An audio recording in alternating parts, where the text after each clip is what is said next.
வணக்கம். இது தமிழ்வினின் காலை நேர செய்திகள். முதலில் தலைப்புச் செய்திகள்.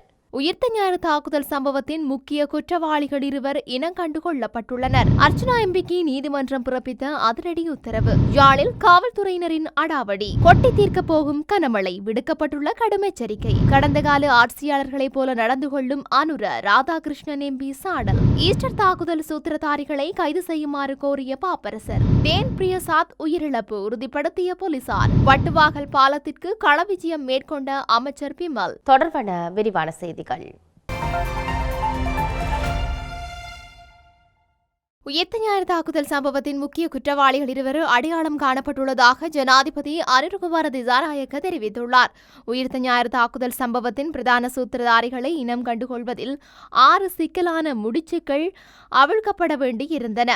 அவற்றில் 2 தற்போது நாங்கள் அவிழ்த்துவிட்டோம். அதனுடன் தொடர்புடைய 2 நபர்களையும் அடையாளம் கண்டுள்ளோம். வவுணதீவு படுகொலையின் போது விடுதலை புலிகளின் மேலங்கியை கொண்டு போய் அங்கு வைத்தது யார்? அதேபோன்று உயிர்த்த ஞாயிறு தாக்குதல் தொடர்பான விசாரணைகளுக்கு ஒத்தாசை செய்த அமெரிக்காவின் FBI நிறுவனம் இலங்கையிலிருந்து வெளியேறும்போது தொலைபேசி ஒன்றின் IMEI நம்பரை நம் நாட்டின் புலனாய்வுத்துறைக்கு வழங்கிச் சென்றிருந்தது. அந்த தொலைபேசியினை பயன்படுத்திய நபர் யார் என்பது போன்ற விவரங்களை நாங்கள் தற்போதைக்கு கண்டறிந்துள்ளோம். அவற்றினை விரைவில் வெளிப்படுத்துவோம் என தெரிவித்துள்ளார். கொழும்பில் வைத்து நபர் ஒருவரை தாக்கி பலத்த காயங்களை ஏற்படுத்தியமை தொடர்பில் யாழ் மாவட்ட நாடாளுமன்ற உறுப்பினர் ராமநாதன் அர்ச்சுனாவை நீதிமன்றில் முன்னிலையாகுமாறு நீதிமன்றம் உத்தரவு விடுத்துள்ளது. 2021 ஆண்டு மார்ச் மாதம் 22ஆம் தேதி பேஸ்லைன் வீதியில் வைத்து நாடாளுமன்ற உறுப்பினர் அர்ச்சுனா கார் விபத்தை ஏற்படுத்தியுள்ளார். இதையடுத்து வாகனத்தில் இருந்தவரை தாக்கி பலத்த காயங்களை ஏற்படுத்தியதாக கிராண்ட் பாஸ் காவல் நிலையத்தில் முறைப்பாடொன்று பதிவு செய்யப்பட்டுள்ளது. நாடாளுமன்ற உறுப்பினர் அர்ச்சுனா நீதிமன்றத்தில் முன்னிலையாகியிருந்ததுடன் தாக்குதலில் பாதிக்கப்பட்டதாக கூறப்படும் லசந்த அபேவர்த்தன நீதிமன்றில் சாட்சியம் அளித்தார்.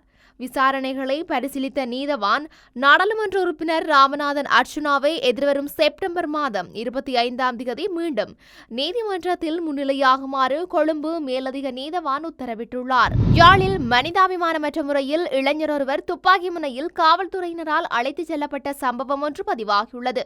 மருதங்கேணி காவல் நிலையத்திற்கு உட்பட்ட பகுதிகளில் வசிக்கும் உள்ளூராட்சி வேட்பாளர்களுக்கான சந்திப்பொன்றினை காவல்துறையினர் ஏற்பாடு செய்துள்ளனர்.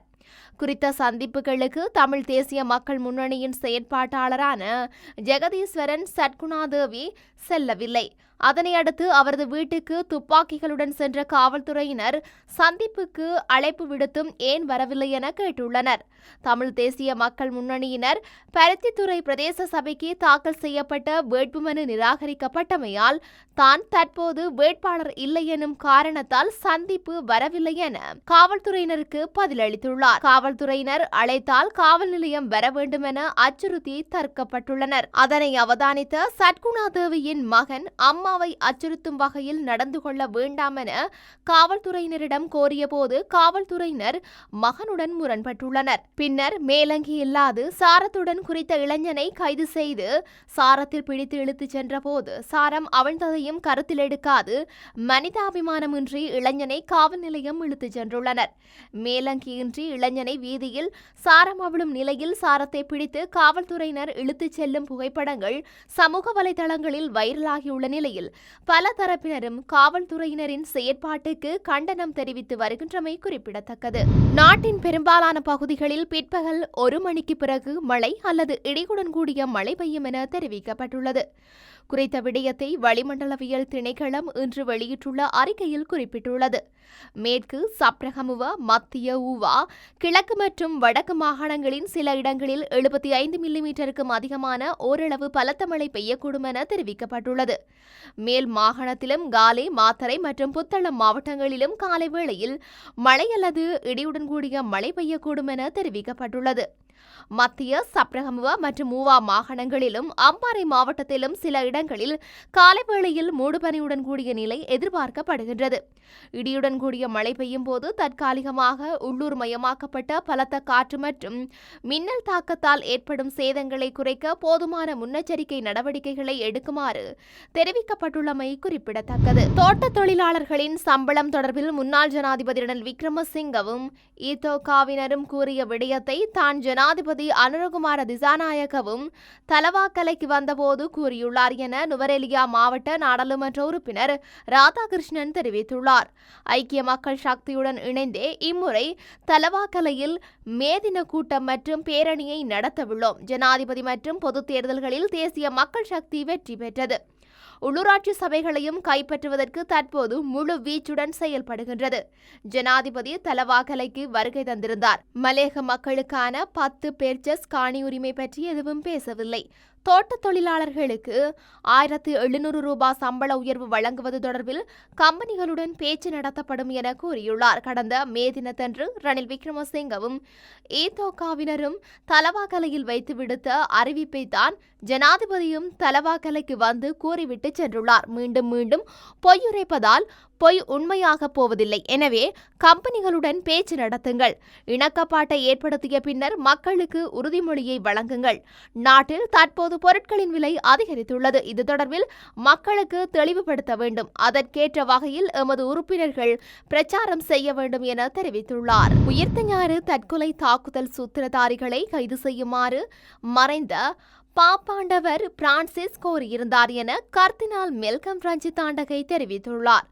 மறைந்த பாப்பாண்டவர் பிரான்சிஸ் இலங்கை தொடர்பில் மிகுந்த கரிசனையுடனும் அன்புடனும் செயல்பட்டவர் என கர்தினால் புகழாரம் சூட்டியுள்ளார். உயிர்த்த ஞாயிறு தற்கொலை தாக்குதல் நடத்தப்பட்ட ஆண்டில் ஈஸ்டர் பண்டிகையின் போது பாப்பாண்டவர் தனது ஈஸ்டர் செய்தியில் இலங்கை பற்றி முதலில் குறிப்பிட்டிருந்தார் என சுட்டிக்காட்டியுள்ளார். தாக்குதலில் பாதிக்கப்பட்டவர்களுக்கு மறைந்த பாப்பாண்டவர் பாரிய அளவில் உதவிகளை வழங்கியிருந்தார் என குறிப்பிட்டுள்ளார். பாதிக்கப்பட்ட 41 பேரை பாப்பாண்டவர் வத்திக்கானில் நேரில் சந்தித்து ஆசீர்வாதம் வழங்கினார் எனவும் தெரிவித்துள்ளார். மேலும் உயிர்த்த ஞாயிறு தாக்குதல்கள் தொடர்பான யதார்த்தத்தை புரிந்து கொண்ட அதனுடன் தொடர்புடையவர்களை கண்டறியுமாறு பாப்பாண்டவர் இலங்கை ஆட்சியாளர்களிடம் கோரியிருந்தார் என கர்தினால் மெல்கம் ரஞ்சித் தெரிவித்துள்ளார். சமூக மற்றும் அரசியல் செயற்பாட்டாளர் டேன் பிரியசாத் உயிரிழந்ததை போலீசார் உறுதிப்படுத்தியுள்ளனர். துப்பாக்கிச் சூட்டுக்கு இலக்காகி டேன் பிரியசாத் உயிரிழந்துவிட்டதாக முன்னதாக அறிவிக்கப்பட்ட போதிலும் அவர் தீவிர சிகிச்சை பிரிவில் சிகிச்சை பெற்று வருவதாக போலீசார் தெரிவித்துள்ளனர். இந்த நிலையில் அவர் உயிரிழந்ததாக இன்று காலை போலீசாரால் மீண்டும் உறுதிப்படுத்தப்பட்டுள்ளது. நீண்ட காலமாக புனரமைக்கப்படாத நிலையில் காணப்பட்ட முல்லைத்தீவு வட்டுவாகல் பாலத்திற்கு அமைச்சர் பிமல் ரத்நாயக களவிஜயம் ஒன்றை மேற்கொண்டுள்ளார். குறித்த பாலத்திற்கு 2025ஆம் ஆண்டுக்கான நிதி ஒதுக்கீட்டில் ஜனாதிபதி அனுரகுமார திசாநாயக்கவினால் 1000 மில்லியன் ரூபாய் நிதி ஒதுக்கப்பட்டுள்ளதோடு கட்டுமான பணிகள் ஆரம்பிக்கப்படவுள்ளன. இதன் ஆரம்ப வேலைகள் வருகின்ற ஜூன் மாதம் ஆரம்பிக்கப்படவுள்ள நிலையிலேயே அமைச்சர் அங்கு களவிஜயம் செய்துள்ளார். வன்னி மாவட்ட நாடாளுமன்ற உறுப்பினர் எம் ஜெகதீஸ்வரன், வீதி அபிவிருத்தி அதிகார சபையின் வடக்கு மாகாண பணிப்பாளர் ஜோய்ஸ் குருஸ் மற்றும் துறை சார்ந்த அதிகாரிகள், உத்தியோகத்தர்கள் முதலானோர் என பலரும் கலந்து கொண்டனர். வட்டுவாகல் பாலத்தினை அமைப்பதற்கான வரைபடம் உள்ளிட்ட அனைத்து வேலைகளும் முடிவடைந்துள்ள எதிர்வரும் ஜூன் மாதம் அளவில் பாலம் புனரமைப்பிற்கான ஒப்பந்ததாரர்களுக்கான கோரல் விடுக்கப்படவுள்ளது. ஆகஸ்ட் மாதம் அளவில் கட்டுமான பணிகள் தொடங்கி 2026ஆம் ஆண்டு இறுதி பகுதிக்குள் இந்த வேலை திட்டத்தினை முடித்து வைக்க அரசாங்கம் திட்டமிட்டுள்ளதாக வன்னி நாடாளுமன்ற உறுப்பினர் மா ஜெகதீஸ்வரன் தெரிவித்துள்ளார். இத்துடன் தமிழ்வினின் கால்நிற செய்திகள் நிறைவடைகின்றன. உடனுக்குடன் செய்திகளை அறிந்து கொள்ள தமிழ்வின் என்ற மது யூடியூப் பக்கத்தினூடாக இணைந்திருங்கள். வணக்கம்.